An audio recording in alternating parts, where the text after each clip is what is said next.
Oh, regarde-moi cette petite chose mignonne. Tu sais sûrement qu'il s'agit d'un castor, mais tu es loin de te douter que la substance qu'il utilise pour marquer son territoire est également utilisée dans la production alimentaire. Cette substance, appelée scientifiquement castoreum, a une forte odeur de musc et de vanille. Laisse-moi imaginer la scène. Un groupe de scientifiques de l'agroalimentaire l'a découverte un jour et s'est dit « Eh, pourquoi ne pas incorporer cette substance dans certaines recettes ?» En fait, la vanille est utilisée depuis des centaines d'années dans des domaines tels que la médecine, les parfums et les arômes.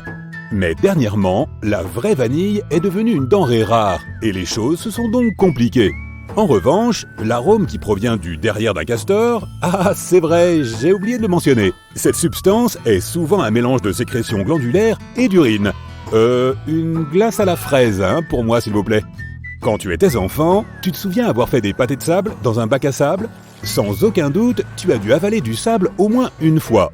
Eh bien, si tu veux recréer cette douce époque d'insouciance, maintenant que tu es adulte, tu n'as qu'à aller chez Wendy's.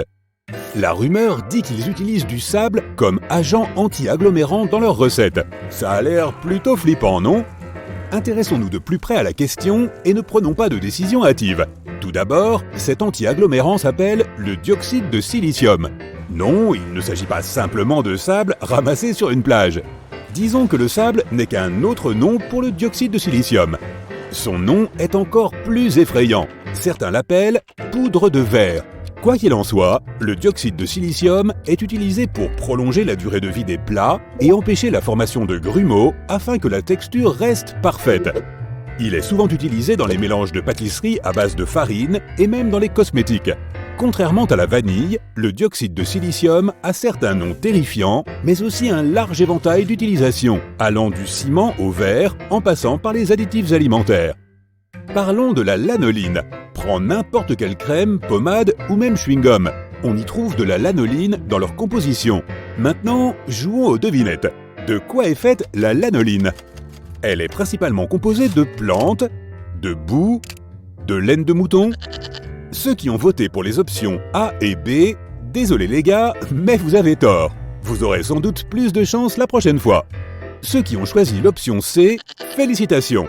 La lanoline est produite à partir de la laine de mouton. En effet, les moutons ont des glandes sébacées qui fabriquent une sorte de cire de laine. Cette substance aide les ovins à se débarrasser de l'eau et à rester au sec. Pour obtenir cette cire de laine, il faut d'abord couper la laine du mouton et la passer dans une centrifugeuse. C'est là que l'huile est séparée des poils et de tous les autres éléments. Honnêtement, je ne regarderai plus jamais mon chewing-gum de la même façon. Certaines choses effrayantes dans la nourriture peuvent en fait être approuvées par la Food and Drug Administration américaine, la FDA. Aussi bizarre que cela puisse paraître, la FDA accepte la présence de 30 parties d'insectes ou plus dans une tablette de chocolat. Tu veux en savoir plus ? D'accord. Et pourquoi pas des poils de rongeur dans ton beurre de cacahuète ? Miam, ça doit être délicieux. Même si le beurre de cacahuète est l'un des produits les mieux contrôlés par la FDA, cette dernière ne voit rien de grave à ce qu'il y ait quelques poils de rongeur dans un pot. Maintenant, testons ton intuition. Nouvelle devinette pour ceux qui n'ont pas réussi le test de la lanoline. Première question, quelle quantité de moisissure est acceptable dans la compote de pommes selon la FDA ? Pas tant que ça en fait. 12% de moisissure sont acceptables. Question numéro 2. Quelle quantité de moisissure est acceptable pour la confiture de cerises ? Les choses deviennent de plus en plus désagréables, car 30% de moisissure peuvent être légalement acceptables dans la confiture de cerises. La dernière, et qu'en est-il de la confiture de cassis ? Temps écoulé. La confiture de cassis moisie à 75% est jugée comestible par la FDA. Je ne pense pas que je vais manger du beurre de cacahuète avec de la confiture avant longtemps.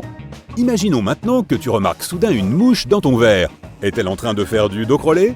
Non, sérieusement, est-ce que tu vas finir ton verre ou t'en servir un autre ? Tout dépend du sexe de la mouche. Si la mouche est une femelle, quelques minutes plus tard, ta boisson aura un goût bizarre. Si c'est une mouche mâle qui veut prendre un bain dans ton verre, il ne se passera rien de spécial. Le problème, c'est que les mouches femelles ont des phéromones qui sont responsables de l'odeur désagréable.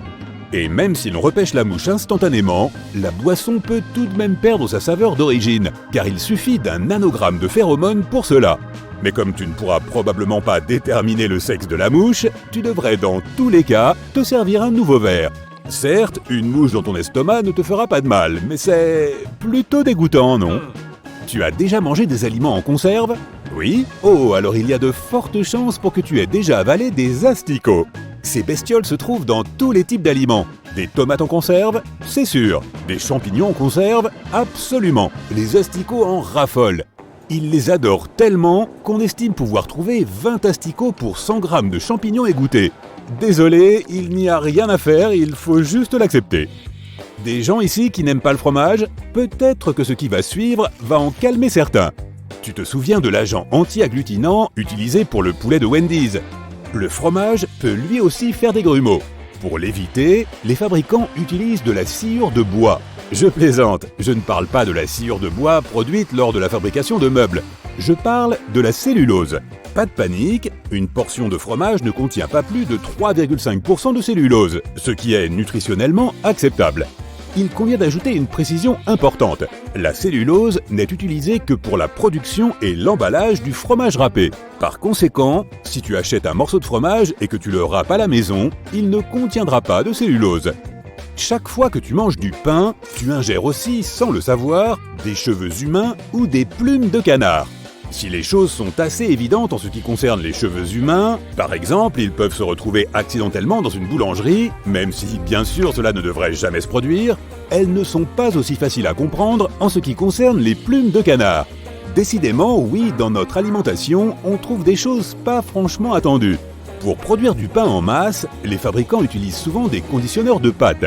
Cet ingrédient permet d'assouplir la pâte, ce qui rend le processus de cuisson beaucoup plus fluide. Les conditionneurs de pâte contiennent un acide aminé appelé L-cystéine. C'est bon, tu me vois venir ? La L-cystéine est fabriquée à partir de cheveux humains ou de plumes de canard. Environ 80% de la L-cystéine est fabriquée à partir de cheveux humains. Cependant, McDonald's utilise celle qui est fabriquée à partir de plumes de canard. Chacun son truc. Donc, chaque fois que tu dégustes une tarte aux pommes chaude ou un roulé à la cannelle bien chaud, tu manges aussi des plumes de canard. Quel est le point commun entre les chips et les produits détergents ? Les deux contiennent des agents nettoyants. Non, je ne dis pas qu'on peut nettoyer les toilettes avec des chips et utiliser des détergents en guise de snack. Mais les deux produits contiennent du bisulfite de sodium. En réalité, il s'agit d'un ingrédient tout à fait inoffensif. Il a de nombreuses utilisations. Il permet de fabriquer du papier et du cuir, il peut être utilisé pour la production de teintures, et c'est un excellent conservateur alimentaire. Les snacks en contiennent souvent car ils prolongent la durée de conservation. De plus, il rend les chips plus appétissantes parce qu'il empêche qu'elles ne se décolorent. Lorsque tu manges de la gelée, il se peut que tu ingères aussi du porc en même temps. En effet, il faut du collagène pour produire de la gélatine et les fabricants utilisent le plus souvent la peau de porc pour cela. Il existe cependant une grande variété de gelées végétaliennes sur le marché aujourd'hui. L'agar-agar est une alternative à la gélatine et peut même la remplacer complètement. Il est 100% végétal et fabriqué à partir d'algues. Si nous pouvions voyager dans le temps et que nous revenions en arrière, tu serais surpris de voir que tu pourrais commander des frites avec du ketchup. Le ketchup que nous avons l'habitude de consommer aujourd'hui est une version modifiée qui n'a en fait rien à voir avec la recette originale. Il y a eu de nombreuses variantes et il existe plusieurs théories sur l'étymologie du mot ketchup. Je vais te révéler l'une d'entre elles. Arrête-moi si tu l'as déjà entendu. Certains scientifiques pensent que le ketchup est originaire de Chine. Les Chinois mélangeaient du poisson mariné et des épices et l'appelaient ketchup, ce qui signifie la saumure de poisson mariné. La première version, plus ou moins moderne, est apparue en 1817 et contenait des anchois. Dans les années 1850, les anchois ont disparu de la recette. Envie de pêcher ?